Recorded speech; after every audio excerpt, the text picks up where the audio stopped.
উনি আসলে কোনো ইমামও না বা মুয়াজ্জিনও না, অথবা উনি আলেমও না, কিছু না। হয়তো কণ্ঠস্বর ভালো আছিল, তবে আমি পরবর্তীতে খবর নিয়ে জানছি উনি একজন কন্টেন্ট ক্রিয়েটর, এর সাথে গজল টজল গায়। আর কণ্ঠস্বর ভালো হওয়ার কারণে মাঝে মাঝে আমি বলতাম ঠিক আছে আজকে আজানটা আপনি দিয়ে দেন, এরকমই। আম্মু, তুমি কিভাবে পারলে আমাদেরকে এভাবে ফেলে রেখে চলে যাইতে? আমাদের তো অনেক খারাপ লাগে তোমার ছাড়া।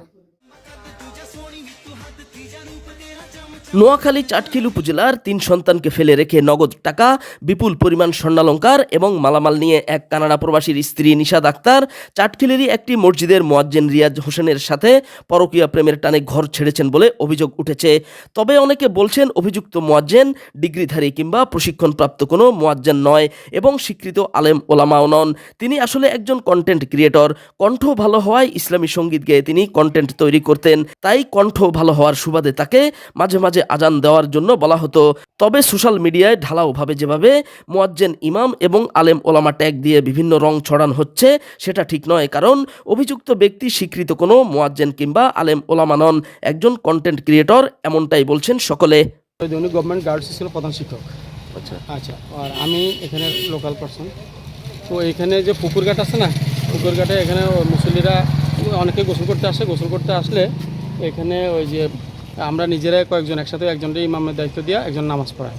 তো আমি বেশিরভাগ সময় আমি নিজে আজান দিই। তো কোনো কারণে হয়তো ওনার সাথে দেখা যাচ্ছে ওনার কণ্ঠ ভালো, ওনাকে বললাম যে ভাই আচ্ছা ঠিক আছে আপনার কণ্ঠ ভালো, আপনার আজানটা দিয়ে দেন, এরকম।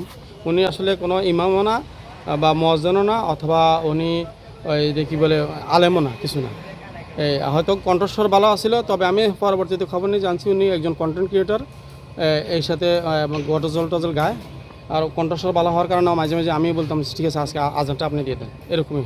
আলেম ওলামারা এটা হয়তো আমাদের ধর্মীয় অনুভূতি আঘাত লাগানোর জন্য অনেক রকম অনেকে বিভিন্ন রকম ইস্যু সৃষ্টি করে। আসলে উনি হাফেজও না, আলেমও না, ইমামও না, মুয়াজ্জিনও না। আমি তো আমরা গভর্নমেন্ট গার্লস স্কুলে আমি জোহরের নামাজটা এখানেই পড়ি। উনি নিজেও পড়ায়, উনি নিজেও মাঝে মধ্যে উনি নামাজ পড়ায়, মাঝে মধ্যে নামাজ পড়ায়। তখন উনি বিভিন্ন সময় গোসল করতে আসলে ভাই বলে যে একটু নামাজটা পড়ানোর জন্য। অথবা অ্যাকচুয়ালি উনি কোনো ইমামও না মুয়াজ্জিনও না, আসলে মূলত উনি কন্টেন্ট ক্রিয়েটর এবং উনি ওই যে বিভিন্ন জায়গায় ভিডিও ছাড়ে এগুলো করে। অ্যাকচুয়ালি মূলত উনি মসজিদে কোনো ইমামও না মুয়াজ্জিনও না, কিছু না। আসলে মনের ঘটনাটাকে কেন্দ্র করে যে বিভিন্ন ধরনের ইসলাম বিদ্বেষী মনোভাব অনেকে পোষণ করতেছে, এটা থেকে আসলে বিরত থাকতে হবে, নাহলে ধর্ম অবমাননা হচ্ছে আসলে। কারণ এটা আসলে ইমাম মুয়াজ্জিনকে হেন করার জন্য অনেকে একটা গোষ্ঠী চেষ্টা করতেছে। আসলে এটা সম্পূর্ণ এটা বন্ধ করতে হবে।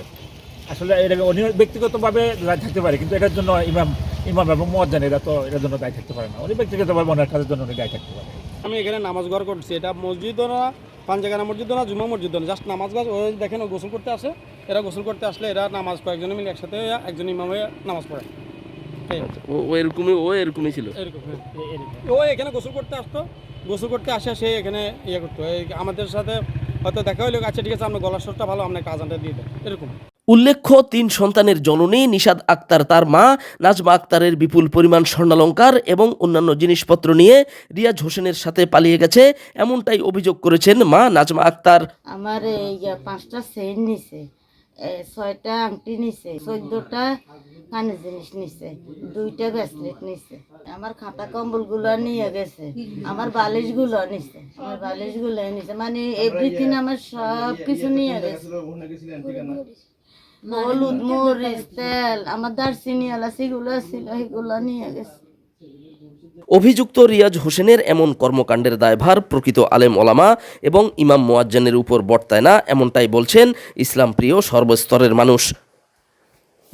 মোহাম্মদ শাহ আলম, প্রতিদিনের নোয়াখালী নিউজ ডেস্ক।